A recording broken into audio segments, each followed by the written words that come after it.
Assalamualaikum warahmatullahi wabarakatuh. Kembali lagi kita bertemu di mata kuliah Ekonomi Teknik dan Manajemen Proyek. Pada pertemuan kali ini kita akan membahas tentang biaya. Kita sudah mulai masuk ke bagaimana kira-kira penentuan biaya dalam ekonomi teknik. Baik, sebelum kita ke sana, kita bahas sedikit tentang pertemuan sebelumnya terkait dengan ekonomi teknik itu sendiri, di mana ekonomi teknik adalah salah satu ilmu ekonomi yang diterapkan dalam pengambilan keputusan teknis.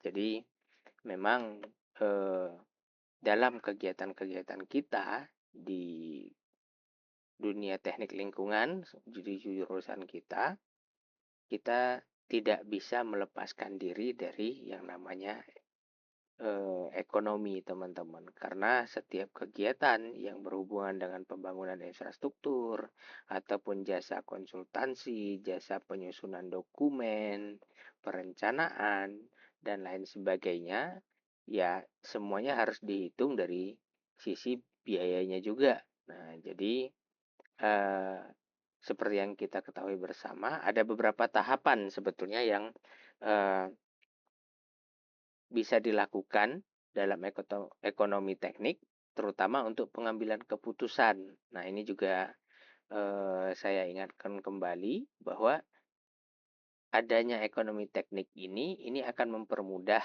kita dalam pengambilan keputusan. Seperti apa kira-kira eh, proyek atau kegiatan yang nanti akan kita laksanakan. Nah, kalau dalam dunia usaha, nah ekonomi teknik ini digunakan oleh orang untuk mengambil proyek tersebut atau tidak mengambil. Jadi semacam pengambilan keputusan lah ya. Nah, seperti apa kira-kira tindak lanjut dari tawaran-tawaran proyek yang diberikan ke salah satu perusahaan. Nah, perusahaan tersebut menganalisa terlebih dahulu secara ekonominya layak atau tidak untuk diambil proyek tersebut. Nah, beberapa langkah yang dapat diambil dalam pengambilan keputusan tadi, nah itu bisa dimulai dari identifikasi masalah dulu, dilakukan dulu analisanya. Nah, kalau di dalam kegiatan biasanya ada kerangka acuan kerja. Nah, di kerangka acuan kerja itu dilihat identifikasi masalahnya seperti apa dan tentukan target yang diinginkan. Nah, biasanya kalau kita bekerja dengan instansi manapun, biasanya ada target-target yang ingin dicapai. Kira-kira seperti apa pencapaiannya. Nah, ini juga perlu diperhitungkan. Nah, setelah dipelajari untuk target-target yang diinginkan, maka dilakukanlah pengumpulan data dan pengolahan data. Dilihat sedemikian rupa kelengkapan datanya seperti apa. Nah, kelengkapan proyeknya, walaupun ya studinya ya studi sekunder dulu ya, tidak, karena kan ini baru tahap awal ya penentuan eh, kelayakan atau tidaknya secara ekonomi proyek ini bisa dilakukan gitu. Nah, jadi ada dilihat dulu kelengkapan datanya. Seperti kita saat ini kan sudah banyak tuh kalau teman-teman merencanakan itu kan ada di kalau persampahan contohnya di SIPSN, data persampahan lengkap atau tidak, ataupun nanti di sanitasi ada lengkap atau tidak, data kependudukan bisa dilihat di BPS lengkap atau tidak, terkait data-data sudah banyak di internet, jadi kita bisa melihat bagaimana kira-kira pekerjaan ini kalau umpamanya ada data ini biayanya berapa, kalau tidak ada data ini biayanya berapa. Ini juga dijadikan sebagai acuan nanti untuk penentuan biaya di ekonomi tekniknya. Nah, setelah ada data dan lain sebagainya, kita cross check datanya. Tahapan berikutnya yaitu ciptakan kriteria, model, dan alternatif pilihan. Jadi dari data-data yang ada itu kita membuat pilihan-pilihan. Alternatif 1, 2, 3, dan lain sebagainya. Nanti bisa dibandingkan pembiayaannya seperti apa. Nah, setelah itu baru dipilih alternatifnya. Dalam ekonomi teknik dipilih alternatifnya.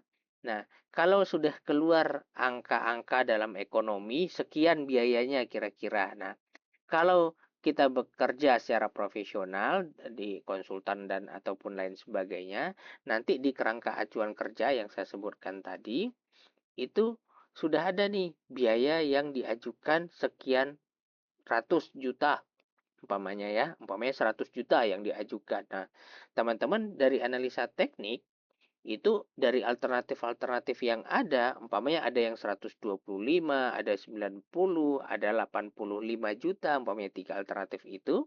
Nah, teman-teman bisa memutuskan dari kajian awal, dari tahapan-tahapan tadi, kira-kira seperti apa ke langkah yang mau diambil. Nah, inilah tujuan dari ekonomi teknik tersebut, teman-teman. Bagaimana ekonomi teknik akan membantu kita dalam pekerjaan di bidang sebetulnya di bidang apapun gitu. Tetapi kalau ini kita di bidang teknik lingkungan, untuk pengambilan keputusan kita, terutama untuk pekerjaan-pekerjaan yang berhubungan dengan kontrak, ya, kontrak pekerjaan, proyek dan lain sebagainya.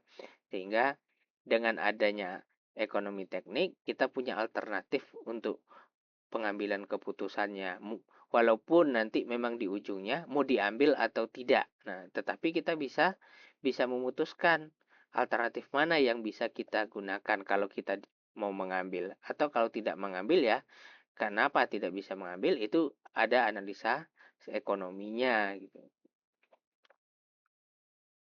Selanjutnya kita masuk ke materi hari ini. Nah, metode hari ini kita masuk ke faktor-faktor dalam ekonomi teknik. Kita akan membahas tentang apa saja yang menjadi faktor-faktor yang mempengaruhi dalam pengambilan keputusan di ekonomi teknik. Yang kedua, kita akan membahas tentang tahapan studi ekonomi teknik. Nah, tadi ada langkah-langkah yang sudah saya sampaikan di awal. Nah, kita akan lihat lagi nanti tahapan-tahapannya secara detail seperti apa. Dan yang terakhir, kita akan membahas pada pertemuan kali ini yaitu jenis biaya dan estimasi biaya. Nah, jadi secara teoritis kita akan membahas jenis biaya apa saja nih yang biasanya dibutuhkan dalam studi ataupun pengambilan keputusan di ekonomi teknik. Dan estimasi biaya apa yang juga harus diperhatikan ketika kita menentukan biaya-biaya dalam ekonomi teknik. Kita masuk ke pembahasan pertama, yaitu faktor-faktor dalam ekonomi teknik. Secara umum, faktor-faktor dalam ekonomi teknik yang perlu dipertimbangkan dalam pengambilan keputusan dalam mengambil atau tidaknya suatu kegiatan proyek, nah, itu biasanya ya faktor hukumnya dan faktor risiko tekniknya. Nah, di mana faktor hukum terkait legalitas kegiatan dan juga secara hukum. Nah, kita sebagai individu ataupun sebagai perusahaan memenuhi standar tidak untuk mengerjakan pekerjaan tersebut.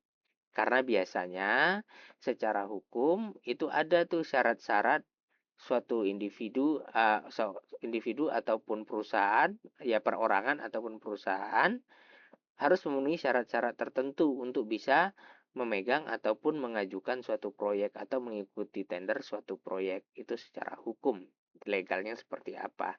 Dan ada resiko tekniknya. Nah, kita juga bisa melihat kalau ada tawaran suatu pekerjaan, resiko teknik seperti apa nih yang akan terjadi kalau seandainya kita mengambil pekerjaan tersebut. Nah, dua faktor ini secara umum biasanya yang akan dipikirkan oleh konsultan, baik secara individu ataupun ada konsultan dalam bentuk perusahaan ataupun CV lah ya, nah atau PT atau CV dalam pengambilan keputusan biasanya. Nah, selanjutnya dalam faktor-faktor ekonomi teknik ini juga ada terminologi. Nah, terminologi yang biasa digunakan, baik terminologi secara teknis dan juga terminologi secara ekonominya. Nah, secara teknik biasanya akan dibahas terkait efisiensi, efektivitas, dan produktivitas. Nah, efisiensi di sini ini berhubungan dengan ukuran untuk mengetahui tingkat penghematan yang dapat dilakukan dalam realisasi rancangan teknis. Jadi, bagaimana kita melihat, menganalisa kalau ada pekerjaan A itu bisa hemat berapa banyak. Jadi penghematan, tapi perlu diingat juga selain hematnya juga perlu efektivitasnya. Capaiannya tercapai atau tidak, yaitu terkait ada efisiensi, ada efektivitas di sini. Di mana efektivitas itu ukuran untuk mendeskripsikan kesuksesan capaian suatu tujuan. Nah, efisiensinya diperhitungkan, penghematan diperhitungkan, tetapi juga output yang ingin dicapai, umpamanya ingin membangun instalasi pengolahan air minum. Nah, yang efektifnya, nah, IPA ini dibangun sesuai dengan perencanaan. Nah, efisiensinya kalau bisa dihemat. Contohnya penghematan itu apa? Saat ini ada program ya, kalau bahan baku yang digunakan adalah bahan baku dalam negeri. Supaya apa? Secara transportasi ataupun pembiayaan untuk mendatangkan bahan bakunya itu lebih efisien dan hemat. Nah, ketika kita sudah analisa efisiensi dan efektivitasnya, maka nanti kita akan bisa menentukan produktivitas, yaitu berhubungan dengan penghematan juga, di mana produktivitas itu diukur dari tingkat efektivitas dibagi efisiensi. Jadi berapa banyak kira-kira ya produktivitas ini kita bisa mengerjakannya berapa lama. Nah, kalau kita umpamanya dengan biaya A bisa selesai 6 bulan, tapi ternyata dengan adanya efektivitas yang kita lakukan, capaian yang ingin dicapai itu umpamanya awalnya itu 6 bulan bisa dikerjakan dalam waktu 4 bulan, maka udah kita bisa melihat ada produktivitas di situ, bekerjanya lebih cepat, efektif, dan juga produktif.